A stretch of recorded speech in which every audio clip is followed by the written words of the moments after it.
This is the Chameleon by Lucre Amplifiers. You know, it's a sort of a deluxe amp, but it has some really interesting features. I decided to go ahead and put the switches on the front. I had some requests for that. This switch has the pilot light built in, so a power and standby switch on the front. The layout of this amp is like a normal deluxe, except you have control over the gain stages. So you have a control going into gain stage 1, 2, and 3. It's not really a master volume, but it's more of just controls.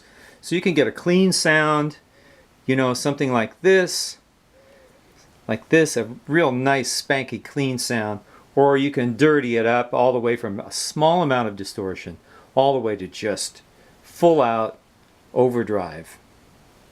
Like so, and at low volumes. It's really a nice overdrive sound. The thing I'm really excited about is the PF control, which stands for picofarads. And this is actually the capacitor in picofarads that's being used by the treble control. And it's all hardwired in. It's a short circuit. It has a very small amount of wire involved in this, and it works excellent. So you can get a tighter, kind of a blue sound. You can go with a regular Fender style capacitor. This is sort of a Vox sound, and this is a really brown sound, and you have control of that here.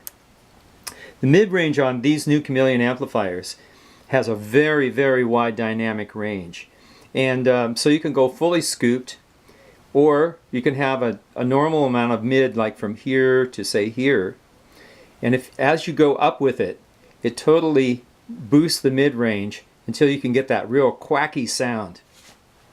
It's very dynamic. The bass control is the same standard bass control as in almost all Fender amps, of the vintage Fender amps.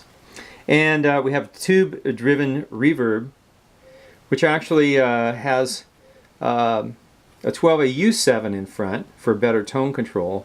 And it has the added dark to bright control, so tone control on the reverb. I really like the high cut that Dr. Z was using in their amps, and so I added a high cut, and this is on the power stage. You can take it over and cut off some of the highs when you're doing a lot of overdrive kind of sound. It really shaves off some of that highness when you have a lot of overdrive going on. And a presence control, which is just like the vintage blonde brown face Fenders.